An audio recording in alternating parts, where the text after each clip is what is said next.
সাহেবকে বক্তব্য রাখার জন্য অনুরোধ জানাচ্ছি।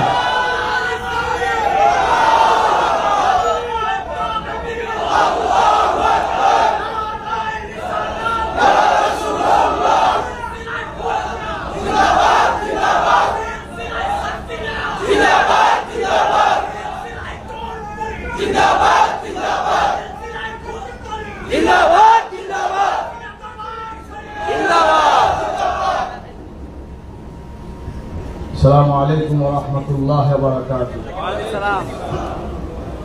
نحمده ونصلي على رسوله الكريم. أما بعد أعوذ بالله من الشيطان الرجيم.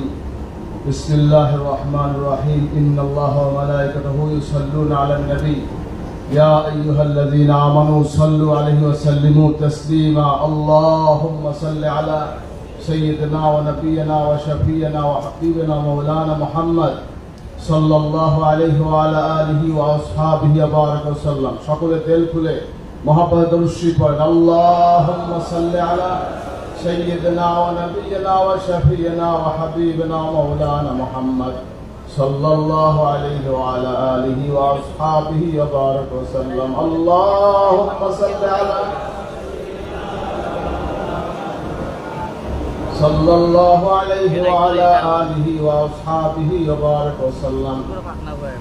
উপস্থিত আজকে এই চেতনায় বালাকোট দিবস উপলক্ষে অত্র মজলিসের সম্মানিত সভাপতি সাহেব, আরো উপস্থিত আছেন আমার শ্রদ্ধেয় ফুলতলীর মরহুম হযরত রহমাতুল্লাহ আলাইহি সাহেব যারা মুফতি সাহেব হুজুর, আরো উপস্থিত আছেন সোনাখান্দার দরবার শরীফের পীর সাহেব কেবলা, আরো অন্যান্য দরবার শরীফের পীর সাহেব যারা উপস্থিত আছেন, হযরত উলামায়ে কেরাম। আল্লাহ পাকের দরবারে লাখ লাখ শুকরিয়া যে আজকে এমন মহফিল জলসা উপস্থিত হয়েছি যেটা আমাদের বাবার ইসালে সব বলেন আলহামদুলিল্লাহ। যিনি আমাদের বাবার সমতুল্য, আমাদের পীর, আমাদের মুর্শিদ, শহীদে বালাকোট হযরত সৈয়দ আহমদ শহীদ বেদবী রহমাতুল্লাহ আলাইহি, যিনি এই 5ই মে বালাকোট প্রান্তরে শিখদের বিরুদ্ধে যুদ্ধ করে অকাতরে জীবন দিয়েছেন, শহীদ হয়েছেন। সেই শাহাদাতে বালাকোটের দিবসে আল্লাহ পাক আজকে আমাদেরকে একত্রিত করেছেন। মহান আল্লাহ পাকের দরবারে শুকরিয়া আদায় করছি আলহামদুলিল্লাহ।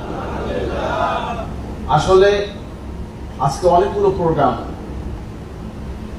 রেগুলার প্রোগ্রাম রয়েছে। আমি উমরায় গিয়েছিলাম, এবার তুরস্ক সফরে গিয়েছিলাম। আমাদের ফুলতলীর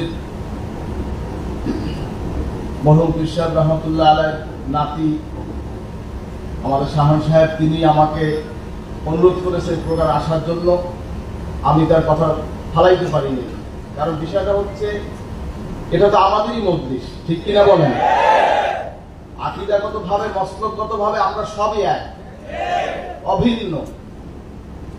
কারণ সৈয়দ আহমদ শহীদ বেদবী রহমাতুল্লাহ আলাইহি থেকে দুইটা ধারা, একটা হচ্ছে জৌনপুরি সিলসিলা আর একটা ফুরফুরা সিলসিলা। হিসাব করলে সবাই আকীদাগত ভাবে, মানহাজগত ভাবে আমরা সবাই এক। যাই হোক, আজকে বালাকোট দিবসে আমরা এখানে উপস্থিত হয়েছি। আজকে আমি একটা কথাই বলতে চাই, বাংলাদেশের যে বর্তমান প্রেক্ষাপট, সারা পৃথিবীর যে পরিস্থিতি, তার মধ্যে আল্লাহ পাক এই দেশটাকে যে এখনো রেখেছেন, এটাই আল্লাহ তাআলার শুকরিয়া, বলে আলহামদুলিল্লাহ। আগামীতে দেশটা যেন স্বাধীনভাবে, স্বাধীনতা সার্বভৌমত্ব আল্লাহ পাক রক্ষা করেন এবং এদেশে দ্বীন ইসলাম নিয়ে, হক তরিকা, হক সিলসিলা নিয়ে আমরা থাকতে পারি। এজন্য ঐক্য দরকার। কি দরকার আছে কি নাই? আছে। যদি ঐক্যের মাঝে মুনাফিক প্রবেশ করে, তাহলে কিন্তু ঐক্য আমাদের ভেঙে দিবে, ঠিক কিনা বলেন?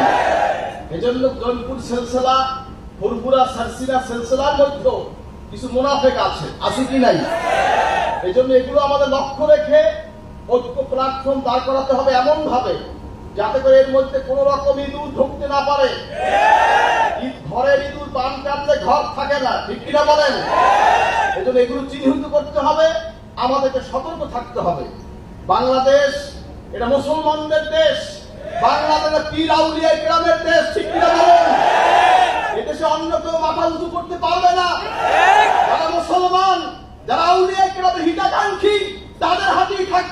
বাংলাদেশ ইনশাআল্লাহ, ঠিক না? এজন্য আমাদেরকে হিসাব করে চিন্তা করে ফেকে করে সামনে পা ফেলতে হবে। কারণ আমরা সুন্নি দাবি করি, সুন্নিয়তের মধ্যে বিভিন্ন প্রকার বের হয়েছে। হাজরিন, আমরা সুন্নি সৈয়দ আহমদ শহীদ বেরলভী রহমাতুল্লাহ আলাইহির তরিকা আদর্শে যেই তরিকা আমাদের শিক্ষা দিয়েছেন সেই অনুযায়ী শরীয়তি সুন্নি আমরা, ঠিক কিনা বলেন? আমরা বেদাতি সুন্নি নয়। আমরা কবরে গম্বুজ করে মাজারে সামনে কাপড় দিয়ে সেজদা দেওয়া এগুলো আমরা গ্রহণ করি না, ঠিক কিনা বলেন? আমি ভুল করি, শাহ সাহেবকে প্রস্তাব দিয়েছিলাম যে যারা সৈয়দ আহমদ শহীদ বেরলভীর অনুসারী হোক, আহমদ রাজা খান বেরলভীর অনুসারী হোক, যে যারা অনুসারী হোক, আমরা তো মুসলমান, ঠিক কিনা বলেন? যেহেতু আমরা মুসলমান, যাদের মধ্যে ভুল আছে, ত্রুটি আছে, আমরা তাদেরকে কাছে ডাকি, বসি, তাদের ভুলগুলো আমরা চিহ্নিত করি, তাদেরকে প্রস্তাব করে যেগুলো সংশোধন করো। আজকে আমার যদি ভুল থাকে আপনি আমাকে ধরাই দেবেন, আপনার যদি ভুল থাকে আমি আপনাকে ধরাই দেব, কিন্তু ঐক্য থেকে আমরা বিনষ্ট হব না। এটা আমার প্রস্তাব। ইনশাআল্লাহ আমি এই নিয়ে আগামীতে কাজ করব, আপনারা আমার সাথে থাকবেন ইনশাআল্লাহ। থাকবেন দেখতে চাই না, তাকবীর।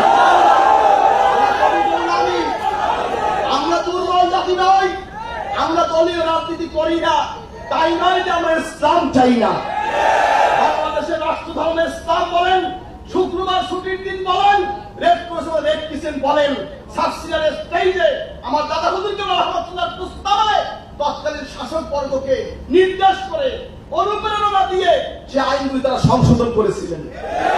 সংবিধানে বিসমিল্লাহির রহমানির রহিম প্রেসিডেন্ট জিয়া রহমান সাহেব তিনি এই সংসদের দক্ষিণ প্লাজায় ওলামায়ে কেরামদেরকে নিয়ে মিটিং দিলেন। দাদা হুজুর কেবল সেখানে ছিলেন। দাদা হুজুরের প্রস্তাব দিলেন, প্রেসিডেন্ট সাহেব আপনি কি বলে খানা খান, কি বলে কাজ শুরু করেন? বললেন হুজুর বিসমিল্লাহ বলে শুরু করি। দেশ পরিচালনা করবেন কি বলে? হুজুর বিসমিল্লাহ বলে। আজ থেকে লিখুন সংবিধানে বিসমিল্লাহির রহমানির রহিম। হাজরিন ভাইরা আমার, ৪,৫০০ আলিয়ামাদ্রাসা প্রতিষ্ঠা করেছেন, বাংলাদেশ সরকার থেকে গোল্ড মেডেল অ্যাওয়ার্ড দিয়েছেন। অ্যাওয়ার্ডের জন্য কি আমরা মাদ্রাসা করেছিলাম নাকি? একমাত্র আল্লাহর জন্য। এটা ইসলামী শিক্ষার স্বীকৃতি। এটা আপনাদের সকলেরই গৌরব। সৈয়দ আহমদ শহীদ বেরলভীর অনুসারী সকলেরই এটা গৌরব, ঠিক কিনা বলেন? আপনি একটা অবদান রাখবেন, এটা আমাদের গৌরব। আমাদের দরবারকে অবদান রাখবে, আপনাদের গৌরব। হযরত ফজলুল ইসলাম রহমাতুল্লাহ আলাইহি যখন আরবি বিশ্ববিদ্যালয় ইস্যু আসলো, তখন তিনি সিলেট থেকে লক্ষ লক্ষ মানুষকে ঢাকায় লং মার্চ করেছিলেন। এভাবে করে আউলিয়া কেরাম, বুজুর্গান, সালেহীন বাংলাদেশের বিভিন্ন প্রেক্ষাপটে ইসলামের জন্য, দ্বীনের জন্য তারা কাজ করেছেন। ইনশাআল্লাহ ভবিষ্যতেও আমরা যে সমস্ত দরবার রয়েছি, যার দ্বারা আইনকে যেভাবে সম্ভব, কারো ক্রেডিটের জন্য নয়, ইসলামের জন্য। কিসের জন্য বলেন? কিসের জন্য? ইসলামের জন্য আমরা কাজ করব। আজকের এই পণ হবে, এই প্রতিজ্ঞা হবে, আগামীতে আমরা কাজ করব, এক হয়ে ইসলামের জন্য কাজ করব। কে কে করবো? নারে তাকবীর। কারণ বাংলাদেশে বিভিন্ন রকমের ইসলামী দল আছে, আছে কি নাই? আছে। তারা তাদের মতো করতেছে, করুক না, অসুবিধা কি? করুক না। আপনাদের একদিন বলেছিলেন, আব্বা হুজুর রহমাতুল্লাহ আলাইহি যখন পালাকোট প্রথম অধিবেশন হয়, আপনাদের পক্ষে কিন্তু আমি এখানে হাজির হয়েছিলাম। আপনার স্মরণ আছে কিনা আমি জানি না। প্রথম সমাবেশ আমি আসছিলাম, এখানেই সমাবেশ হয়েছিল, মিটিং হয়েছিল। হাজরিন, একসময় হুজুরের কাছে প্রশ্ন করলেন, হুজুর অমুক দল এই করছে, অমুক দল এই করছে, রাজনৈতিক দল, হুজুর আমাদের কাজ কি? আব্বাজান বললেন, বাবা আমরা তো পরিবেশ, আমাদের মুরব্বীরা তো পরিবেশ করে দিয়ে গেছেন। রাষ্ট্রধর্ম ইসলাম করছে, ছুটির দিন শুক্রবার করছে, রেড ক্রসে রেড ক্রিসেন্ট করছে, আরবি বিশ্ববিদ্যালয়ের প্রস্তাব এসেছে। আজ তখন আমি শুধু হয় নাই, এর আগের কথা। যাই হোক, এরপরে আপনার ৪,৫০০ আলিয়া মাদ্রাসা হয়েছে। আমরা তো মাঠ ঘুষাইয়া দিছি। এখন তারা একটু করুক না, অসুবিধা কি? আবার যখন লাগবে তখন আমরা করবো। এখন আমাদের সময় এসেছে, এখন আমরা আবার মাঠে নামবো। বাংলাদেশকে দিন নিয়ে একটি ইসলামিক পুনর্গঠনের দেশ আমরা চাই, ঠিক কিনা বলেন? এজন্য আমাদের ঐক্য দরকার। সরকার উত্তরে প্রোগ্রাম হয়েছে, কওমি ওলামায়ে কেরাম প্রোগ্রাম করেছেন, আমরা সেটা সমর্থন দিয়েছি। দিই নাই, আমরা দিয়েছি। হাজরিন, যখন যে প্রোগ্রাম করুক, আমরা প্রোগ্রাম করব, আপনারা আসবেন, আপনারা করবেন, আমরা যাব। এটাই আমাদের মহব্বত থাকবে, ভালোবাসা থাকবে, ভ্রাতৃত্ব বজায় থাকবে। এজন্য আজকে আমি দাওয়াত দিচ্ছি, আপনারা সকল ঐক্যবদ্ধ থাকবেন, আমরা ঐক্যবদ্ধ থাকবো। সাইয়েদ আহমদ শহীদ বেল্লভীর যে আদর্শ, যে চেতনা, যে তরিকায় মুহাম্মাদিয়া আমরা নিজেরা ধারণ করব এবং এর প্রচার আমরা করব। আল্লাহ পাক আমাদের সকলকে তৌফিক দান করুন, আমিন। দোয়া চাই, খাস করে দোয়া চাই হযরত ইসহাকুল আব্বা হুজুর রাহমাতুল্লাহ আলাইহি গত 10ই মুহররম তিনি ইন্তেকাল করেছেন। আপনারা তার জন্য দোয়া করবেন, আল্লাহ পাক জান্নাতুল ফেরদাউস আলা মাকাম নসিব করবেন, আমিন। তার মতো নেক আশা ছিল, প্রায় 2500 দিনী মাদ্রাসা বাংলাদেশ হয়ে গেছে আলহামদুলিল্লাহ। হুজুরের ইন্তেকালের পরে প্রায় 5000 মাদ্রাসার স্বীকৃতি আমি নিয়েছি আলহামদুলিল্লাহ। এখন রেজিস্ট্রি প্রক্রিয়া চলছে। আমাদের ভবিষ্যতে অনেক বড় পরিকল্পনা আছে, যদি আল্লাহ কবুল করে। আপনারা আমাদের পাশে থাকবেন, বাংলাদেশ ইনশাআল্লাহ গোসায় গোসায় প্রত্যেকটা ওয়ার্ডে আল্লাহ যদি কবুল করে, দিনিয়া মাদ্রাসা যদি আল্লাহ কবুল করে, হবে ইনশাআল্লাহ। আল্লাহ কবুল করবো না আমি, এই দিনিয়া মাদ্রাসা সচ্ছি যান না, এটা সাইয়েদ আহমদ শহীদ বেল্লভীর অনুসারী সকলে, ঠিক কিনা বলেন? বাংলাদেশের সকল মুসলমানের। আজকে আলিয়া মাদ্রাসা করেছি, এখানে বিভিন্ন মতের ছেলেরা পড়ে না কি ভাই? আমি মাদ্রাসা করছি তাই বলে কি আমার মতের বাইরে লোক করতে পারবে না? পারবে। সে লেখাপড়া করে, সে শরিয়াতে মুহাম্মাদি সুন্নাত শিক্ষা করে। আমি মাদ্রাসা করছি সেজন্য আপনি যাবেন না, আপনি মাদ্রাসা করছেন সেজন্য আমি যাব না, এটা হতে পারে না। এটা জাতীয় ব্যাপার, জাতীয় ইস্যুতে ব্যক্তিকেন্দ্রিক কোনো কাজ নাই। সকলে আবার সম্মিলিতভাবে থাকবো। আল্লাহ পাক আমাদের সকলকে কবুল করবেন, আমিন বলেন, আল্লাহুম্মা আমিন। যাই হোক, দোয়া চাই বিশ্বাস করে রহমতুল্লাহ, তাদের দোয়া করবেন, তাদের যে কাজ আল্লাহ কবুল করেন। ফুলতলি সাহেব রহমতুল্লাহ আলাইহি তাদের আশা আল্লাহ কবুল করেন। বর্তমান ফুলতলি হুজুর যিনি রয়েছেন, আল্লাহ তাদেরকে হায়াত দান করেন। আমার মুফতি সাহেব আছেন, আমার কবি সাহেব তিনি আসছেন, আল্লাহ সবাইকে হায়াত দান করেন। দোয়া চাই। আমি সময় সংকটের কারণে আমি শেষ করে থাকতে পারলাম, এজন্য আমি দুঃখ প্রকাশ করছি। আমার আজকে রাতে আর বাড়ি যেতে হবে, কালকে আবার বাড়ি মিটিং করে আবার চাঁদপুর প্রোগ্রাম রয়েছে। এজন্য আমি দরুদের উপরে আছি। দোয়া করে আল্লাহ সুস্থ রাখেন, হায়াত দান করে দোয়া চাই। আজকে প্রোগ্রাম অনেক সার্থক, অনেক সুন্দর হয়েছে আলহামদুলিল্লাহ। যারা আয়োজন করেছে আমি সকলকে মোবারকবাদ জানাচ্ছি। আগামীতে এর চাইতে বড় মাঠ লাগবে ইনশাআল্লাহ। আপনারা কি চান? যদি আপনারা অন্য অন্য গ্রুপে সরোয়ারতুল্লাহ প্রোগ্রাম করতে পারে, তো সাইয়েদ আহমদ শহীদ বেল্লভী গ্রুপ কি পারবে না? পারবে না? ইনশাআল্লাহ পারবে।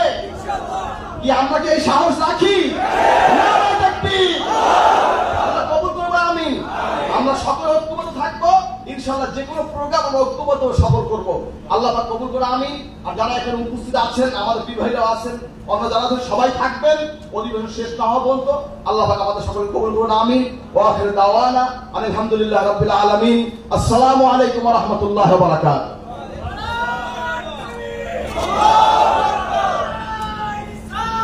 সশ্রদ্ধ মোবারকবাদ জানাচ্ছি ঐতিহ্যবাহী দরবার সালসিলা শরীফের বর্তমান পীর সাহেব হযরত মাওলানা শাহ আবু নাসর নেসারউদ্দিন আহমদ হুসাইন সাহেবকে তার অত্যন্ত চমৎকার দিক নির্দেশনামূলক এবং উজ্জীবনী বক্তব্যের জন্য।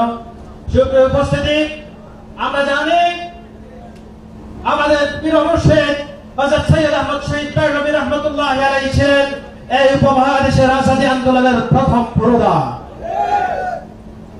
মুজাদ্দিদ আল-ফিসানি সৈয়দ আহমদ ফারুক হিন্দি রাহমাতুল্লাহি আলাইহির জিহাদি চেতনা এবং ইমামুল হিন্দ শাহ ওয়ালিউল্লাহ মুহাদ্দিস দেহলভী রাহমাতুল্লাহি আলাইহি